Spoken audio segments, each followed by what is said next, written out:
Atos, capítulo 16.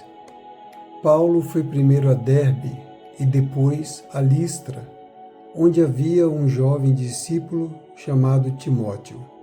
A mãe dele era uma judia convertida e o pai era grego. Os irmãos em Listra e em Icônio o tinham em alta consideração, de modo que Paulo pediu que ele os acompanhasse em sua viagem. Em respeito aos judeus da região, providenciou que Timóteo fosse circuncidado antes de partirem, pois todos sabiam que o pai dele era grego. Em toda a cidade por onde passavam, instruíam os irmãos a seguirem as decisões tomadas pelos apóstolos e presbíteros em Jerusalém. Assim, as igrejas eram fortalecidas na fé e cresciam em número a cada dia.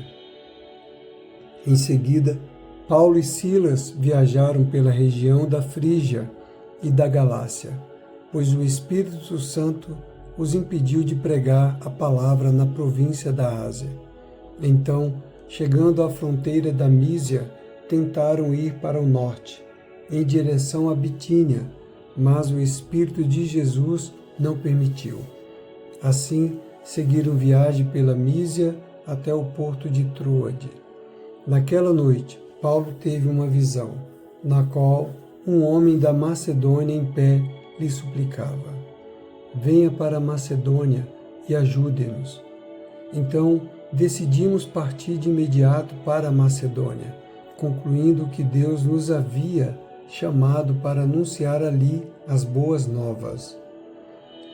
Embarcamos em Troade e navegamos diretamente para a ilha de Samotrácia, e no dia seguinte chegamos a Neápolis.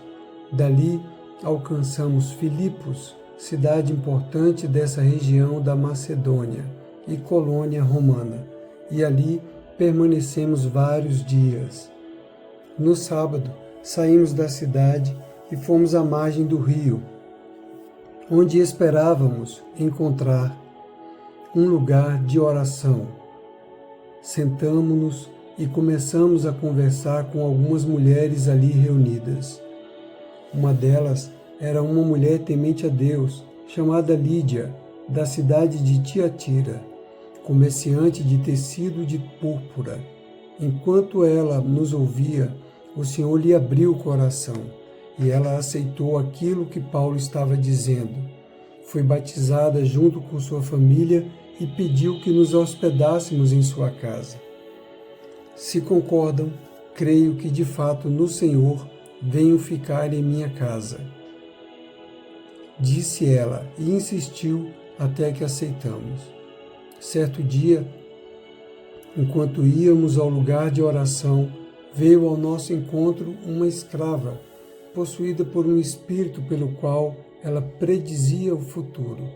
Com suas adivinhações, ganhava muito dinheiro para seus senhores.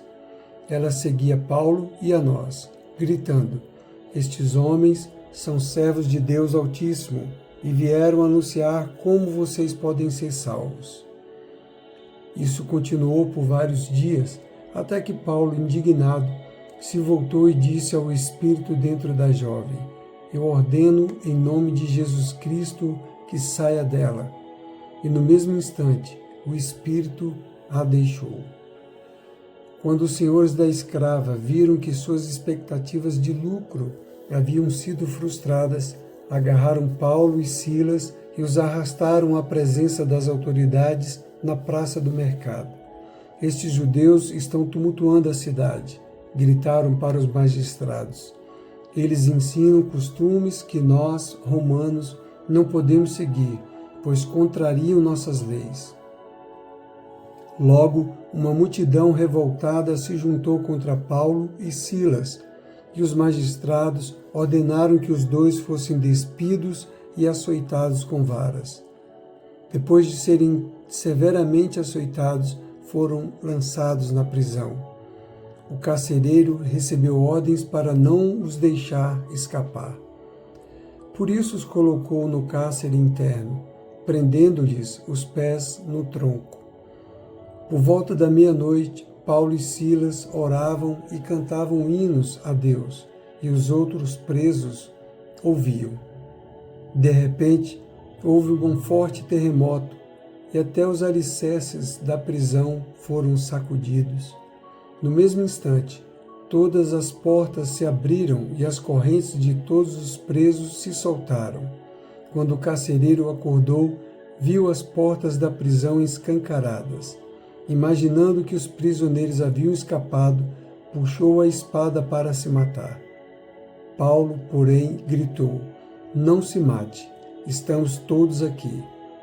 O carcereiro mandou que trouxessem luz e correu até o cárcere, onde se prostrou, tremendo de medo diante de Paulo e Silas.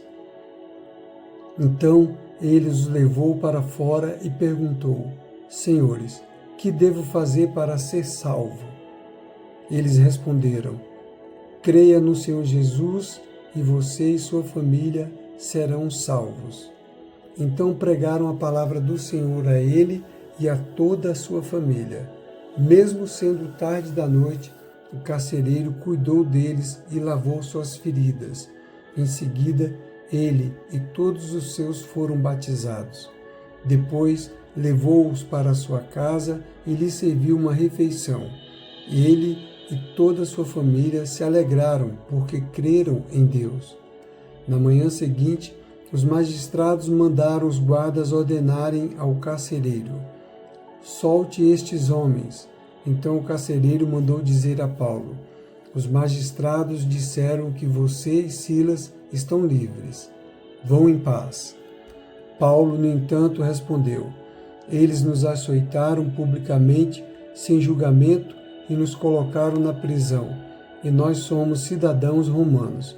Agora querem que vamos embora às escondidas? De maneira nenhuma. Que venham eles mesmos e nos soltem." Os guardas relataram isso aos magistrados, que ficaram assustados por saber que Paulo e Silas eram cidadãos romanos. Foram até a prisão e lhes pediram desculpas. Então os trouxeram para fora e suplicaram que deixassem a cidade. Quando Paulo e Silas saíram da prisão, voltaram à casa de Lídia. Ali se encontraram com os irmãos e os encorajaram mais uma vez. Depois partiram.